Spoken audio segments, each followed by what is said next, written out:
High, this is Arijit.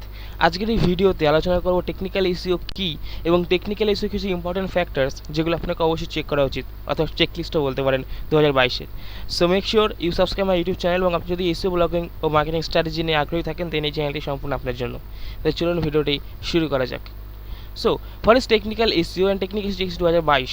Technical SEO কি? Basically technical SEO হচ্ছে যে টেকনিক্যালি যে ফ্যাক্টরগুলো থাকে একটি ওয়েবসাইটের ক্ষেত্রে, যেগুলো হ্যান্ডেলিং করতে হয় একটি ওয়েবসাইটে, সেই জিনিসগুলো টেকনিক্যাল এসইও বলা হয়। তার মধ্যে অনেকগুলো ডিপার্টমেন্ট পড়ে, অনেকগুলো ভাগ পড়ে, সেগুলো নিয়ে আজকে আমরা আলোচনা করবো, যেগুলো টেকনিক্যাল এসইওতে ইম্পর্ট্যান্ট এবং যেগুলো আপনাকে অবশ্যই চেক করা উচিত।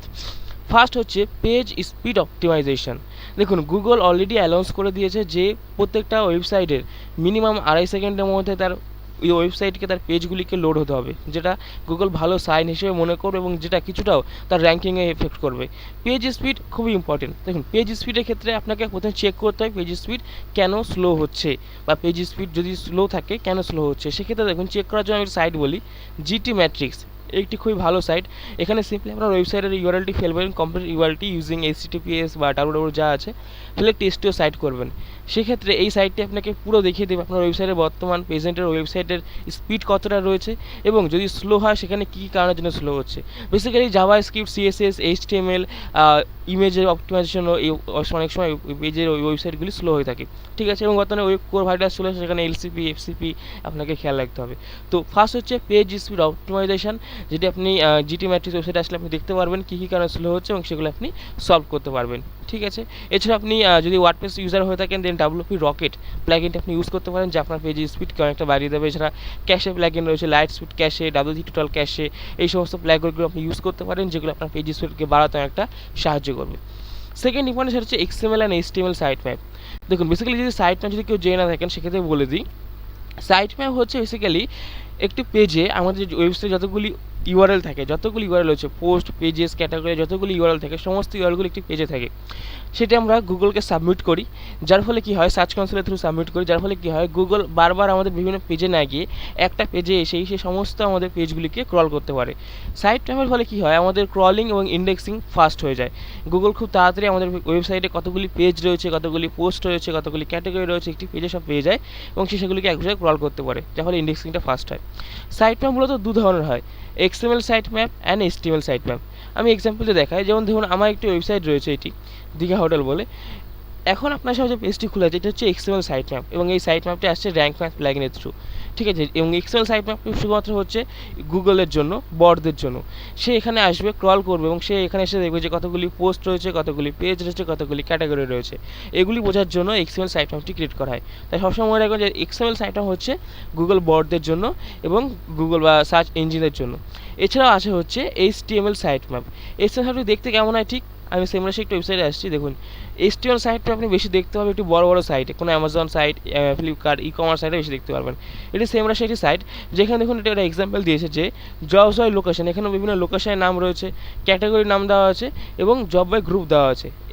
এটাকে বলা হয় HTML সাইট ম্যাপ, এবং এই সাইট ম্যাপটি মূলত তৈরি করা হয় হচ্ছে ইউজারদের জন্য, যারা নর্মাল ইউজার, যারা ওয়েবসাইটে আসবে, তারা যাতে এই পেজে আসে একবারেই বুঝতে পারে যে তারা কোন ক্যাটাগরি চাচ্ছে, কোন লোকেশন থেকে যাচ্ছে এবং কী চাচ্ছে, তারা একবারেই এখান থেকে পেয়ে যাবে।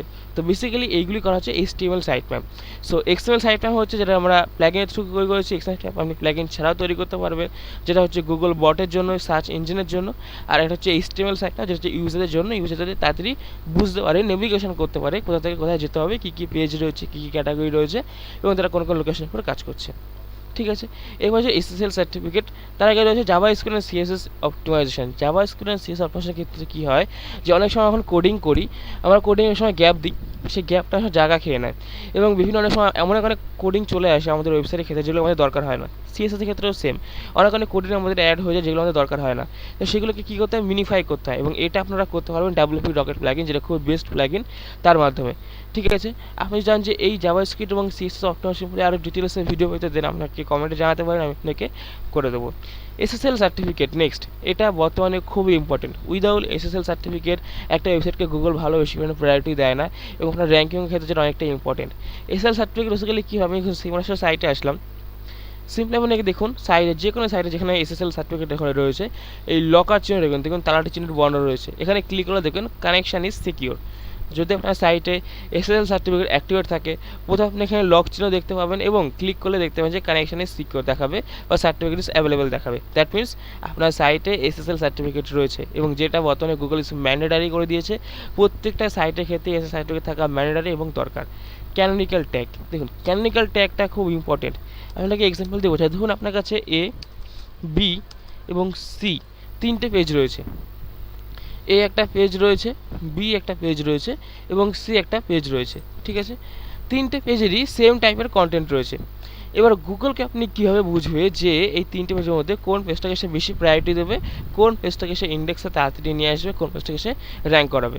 সেক্ষেত্রে আমরা কী করি, ক্যানোনিক্যাল ট্যাগ ইউজ করি। বেসিক্যালি এই ট্যাগটার মাধ্যমে কী করা হয়, যে ধরুন আমরা বিটাকে আমরা বেশি প্রায়োরিটি দিতে যাচ্ছি, বিকে। তো সেক্ষেত্রে আমরা ক্যানোনিক্যাল ট্যাগ ইউজ করবো এতেও, বিতে এবং সিতেও। এতে আমরা ইউজ করব বি এর ক্যানোনিক্যাল ট্যাগ, মানে এ পেজে আমরা ইউজ করব বি এর লিঙ্ক, সি পেজে আমরা ইউজ করব বি এর লিঙ্ক। দ্যাট মিনস আমরা গুগলকে বোঝাতে যাচ্ছি যে এই যে সেম টাইপের কন্টেন্ট রয়েছে, যেটা এ বি সি তিনটে পেজেই রয়েছে, এই ক্ষেত্রে যদি কখনো কোনো ইউজার সার্চ করে, আপনি আপনার বি পেজটিকে বেশি প্রায়োরিটি দেবেন। কীভাবে দেবেন, আমরা ক্যানোনিক্যাল ট্যাগ ইউজ করেছি, কারণ এই পেজ থেকে আমরা বি পেজে ক্যানোনিক্যাল ট্যাগ ইউজ করেছি এবং সি পেজ থেকে আমরা বি পেজে ক্যানোনিক্যাল ট্যাগ ইউজ করেছি, এবং বি পেজেও আমরা ক্যানোনিক্যাল ট্যাগ ইউজ করবো, সেটা বি পেজেরই ক্যানোনিক্যাল ট্যাগ হবে। যার ক্ষেত্রে কী হবে, গুগলের কাছে ইন্ডিকেট যাবে যে এই পেজে যে কোয়ারিটি রয়েছে, সেই কোয়ারিটি যখন কোনো সার্চ হবে, সেক্ষেত্রে আমরা বি পেজটিকে বেশি প্রায়োরিটি দেবো, কেননা এ এবং সি পেজও এই বি পেজে ক্যানোনিক্যাল ট্যাগ দেওয়া আছে, ঠিক আছে? সো এটি হচ্ছে ক্যানোনিক্যাল ট্যাগ। ক্যানোনিক্যাল ট্যাগ অত্যন্ত ইম্পর্টেন্ট। আসলে দেখুন ক্যানোনিক্যাল ইস্যু আসে, কারণ গুগল কনফিউজ হয়ে যায় যখন সেম টাইপের কোনো কন্টেন্ট থাকে সেক্ষেত্রে, ঠিক আছে? এবার যে স্কিমা মার্কআপ, এটি খুবই ইম্পর্টেন্ট জিনিস। ওকে, এক্সাম্পল দিয়ে দেখাই স্কিমা মার্কআপ কেমন হয়। এখানে আসুন এবং এখানে দেখুন গুগলে যখন চিকেন বিরিয়ানি রেসিপি সার্চ করলাম, এখানে দেখুন রেটিংস আসছে, এবং এটা আসছে বেসিক্যালি স্কিমা মার্কআপের থ্রু। স্কিমা মার্কআপ বেসিক্যালি হচ্ছে এক্সট্রাকচার ডেটা, বেসিক্যালি একটি HTML কোড, যার মাধ্যমে স্কিমা মার্কআপটি আসে। এবং এই স্কিমা মার্কআপের ফলে কী হয়, যে আমাদের ইউজার এক্সপিরিয়েন্স বাড়ে, ক্লিক থ্রু রেট অনেকটা বেড়ে যায়। তো স্কিমা মার্কআপ অবশ্যই ইউজ করে, প্লাগ ইন থ্রু করলে ইজিলি স্কিমা মার্কআপ ইউজ করতে পারবেন।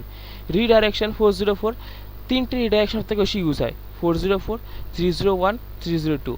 404-এ কী হচ্ছে, যেক্ষেত্রে যখন কোনো একটা পেজ অ্যাবসলিউটলি ডিলিট হয়ে গেছে, সেক্ষেত্রে আমরা 404 আসে।